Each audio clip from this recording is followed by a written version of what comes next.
So statics is the study of forces and their effects on objects and includes specifically a study of objects that are in equilibrium. In other words, they are not accelerating. There's a balance of forces. Let's mention a few pioneers of mechanics. Galileo Galilei, 1564 to 1642, an Italian engineer, astronomer, and mathematician. We sometimes refer to him as the father of modern science. He developed and employed the scientific method and used it in his very well-documented and detailed experiments. He used a refractive telescope to make observations of the stars and planets. Very importantly, discovered Jupiter's moons and Saturn's rings. He conducted experiments with pendulums, falling objects, and inclined planes. He discovered the concept of gravitational acceleration and also devised the law of inertia, which later became known as Newton's first law of motion. Speaking of Isaac Newton, we have Sir Isaac Newton next, 1642 to 1727, possibly, if not arguably, one of the most important or the most important person or pioneer of engineering mechanics. He was an English mathematician and physicist.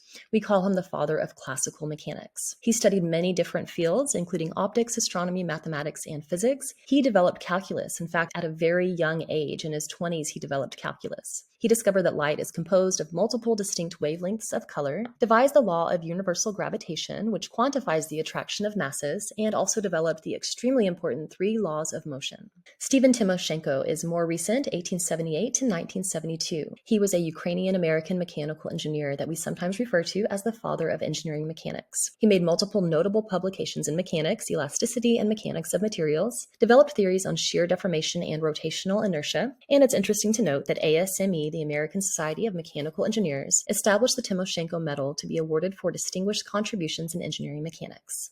Length locates one point in space with respect to another point. It is used to define distances and other geometric properties. Time is a measure of the succession of events. Mass is a measure of the quantity of matter that makes up an object, and it manifests itself as a measure of the resistance of the object to a change in its velocity. A force can be considered a push or a pull exerted by one body onto another. This can occur through direct contact, such as pushing on a wall, or through a distance, like the gravitational force and magnetic force. Let's now mention Newton's 3 laws of motion. Let's start with Newton's first law of motion, known as the law of inertia. It states that a particle at rest or moving at a constant velocity will remain at rest or continue moving at this constant velocity until or unless acted upon by an external unbalanced force.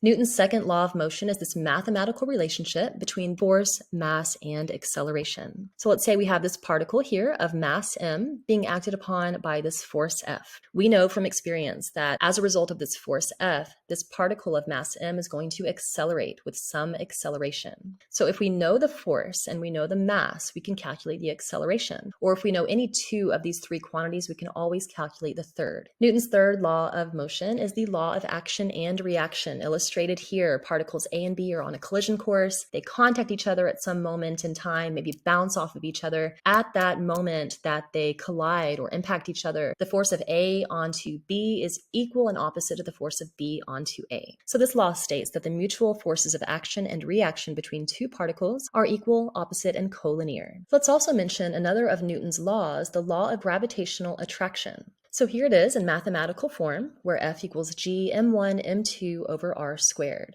F is the mutual force of gravity on masses m1 and m2. Uppercase G is the universal constant of gravitation. It's a constant of nature. m1 and m2 are the mass of body 1 and body 2 respectively. And r is the distance between the centers of the 2 masses. So for a particle located at or near the surface of a large body, a celestial body such as Earth or Moon, the only significant gravitational force acting on the particle is that which the large body exerts onto the particle. This gravitational force is known as weight. Using Newton's law of gravitational attraction, the fundamental formula for weight can be derived. So W is weight, a gravitational force. G is the universal constant of gravitation. Let lowercase m be the mass of the particle, and uppercase m sub b be the mass of the Earth. So now we're considering 2 bodies, 2 objects, a particle that's on the surface of the Earth and the Earth itself. And let's say that r is the radius of the Earth, which is the distance between the centers of these bodies. If we let uppercase G, uppercase m sub b over r squared be equal to lowercase lowercase g, then we obtain the following: W equals mg. Here, W is equivalent to the gravitational force, the weight of the particle, m represents the mass of the particle,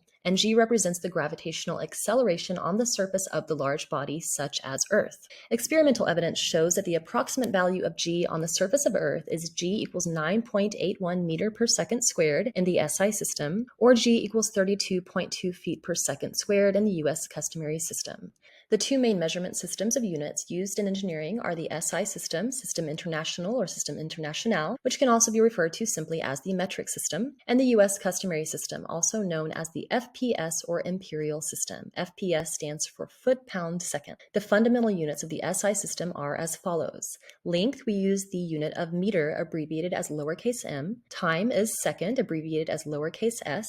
Mass, we use the kilogram, abbreviated as kg, where 1 kilogram equals 1,000 grams. Force, we use the unit of Newton, of course named after Isaac Newton, abbreviated as uppercase N, where 1 Newton by definition equals 1 kilogram meter per second squared.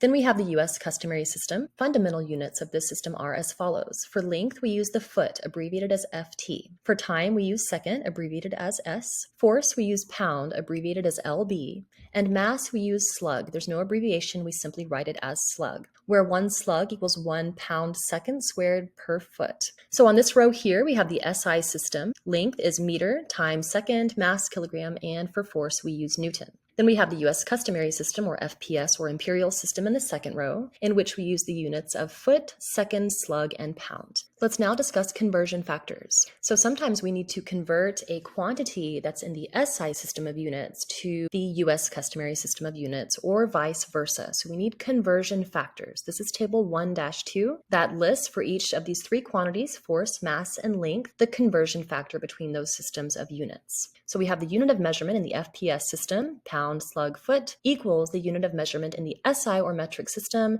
Newton, kilogram, meter. We see that 1 pound equals 4.448 newtons, that's force. 1 slug equals 14.59 kilogram, that is mass. And 1 foot equals 0.3048 meter, that is length. Keep in mind that the unit of pound, lb for force, sometimes abbreviated lbf, is not equivalent to the unit of pound for mass, sometimes abbreviated lbm, because of course force and mass are two different things. And also, as we already mentioned, 1 slug is not equal to 1 pound mass. Now we have prefixes used in the SI or metric system. So one reason, as you may be aware of, that the SI system is generally preferred and believed to be easier to use is that additional units can be defined based on powers of 10. So of course we have our fundamental units like meter, kilogram, second, and Newton, but we can build additional units that are basically multiples of or fractions of these fundamental units. For instance, 1 kilogram equals 1,000 grams, 1 millimeter equals 0.001 or 1/1000th of a meter, etc. So we have multiples and submultiples.